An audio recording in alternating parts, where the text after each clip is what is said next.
Hot 1027 Business with Nzinga. During the course of 2022, the idea of a 4-day work week was heard quite a lot, whether it was articles, talking about the benefits of it, or people are saying, when is it going to come? According to Investopedia, the idea behind a 4-day work week is to achieve the same results in fewer hours so that people can have more time to do the things that they care about, spend time with their loved ones or manage their lives. The site also says that it's going to help companies as it's going to benefit the people who work for them. It's going to increase sales. There's going to be less worker burnout. Joining me to talk about the 4-day work week, Michelle Austin, the financial director at Kego. Michelle, thanks so much for your time on Hot Business. How feasible is the idea of a 4-day work week in South Africa? Hi there. Thanks so much for having me. I think it depends. It really does depend on the sector that you operate in. I think that it is something that could really work in some sectors quite well, but in other sectors, implementing it could be quite challenging. So I don't know if you maybe want me to give you some examples. Yeah. So I think some sectors that need consistent coverage and customer services could face challenges. So examples are retail, hospitality, emergency services, the police force, public transport, and healthcare. Those sort of sectors can't take 3 days off per week with no coverage.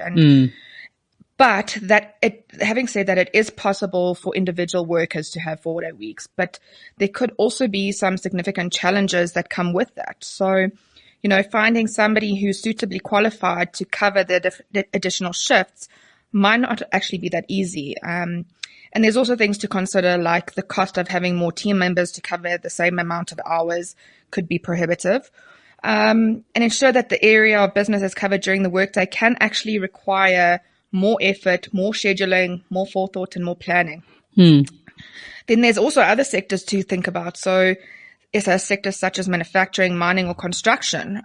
It could be challenging in those sectors to hold operations for an additional day per week. And in some cases, they run 24/7. And again, that could lead to additional costs, and even over the long run, potentially lower productivity. There are options. So workers could work overtime to meet deadlines or complete projects, but again, that might be more costly for the organization and the industry. Something else to actually consider is also the occupational health and safety aspect. So in those type of environments, longer hours could lead to tired employees, and tired employees tend to result in a higher risk of injuries. So I think, another industry to consider is something like the services or logistics jobs. There's a physical limit on how many items a take-a-lot warehouse employee can pick every hour, or how many delivery locations a courier guy driver can manage every day. So I don't think that there is a one-size-fits-all solution to this 4-day working model, and every sector needs to consider its specific needs and constraints. Yeah. I know in South Africa, it's a huge generalization, but I don't know if many people will disagree with me. We love our Fridays. And we love our Fridays because we know that, okay, some people work a half day on Friday, or some people know that it's, the beginning of their weekend. And with all the kind of the economic challenges that we have and all the dramas that we have, whether it's Eskom or, our government or whatever is stressing people out, they really look forward to the weekend.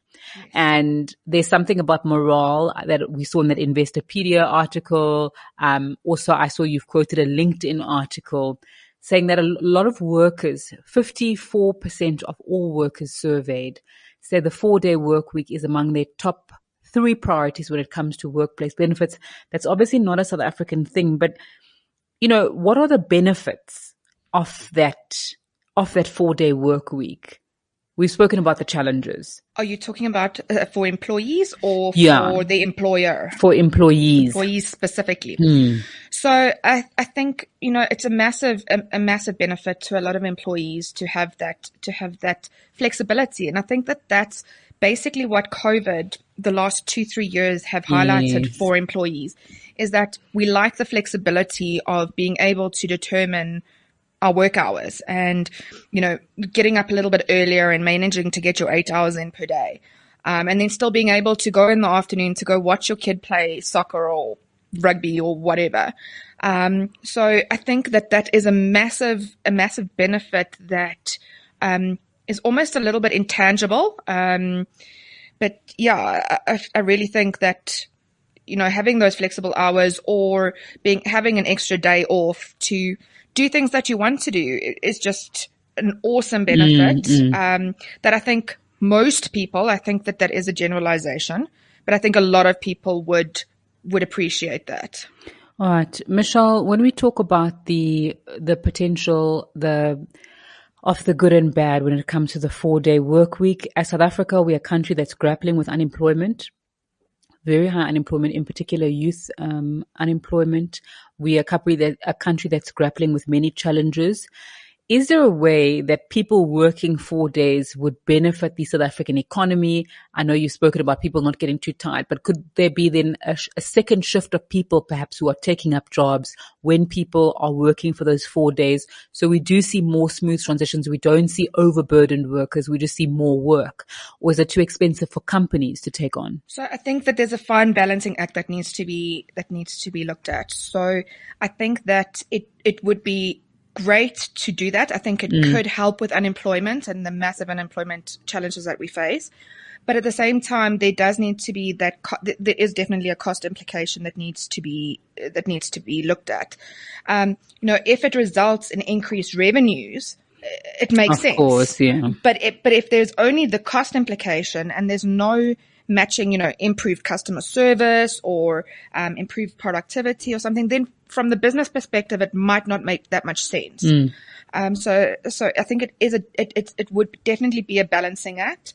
Unfortunately, I personally think that this is more a model that can be applied more to office workers as opposed to more hands-on type employees. Okay.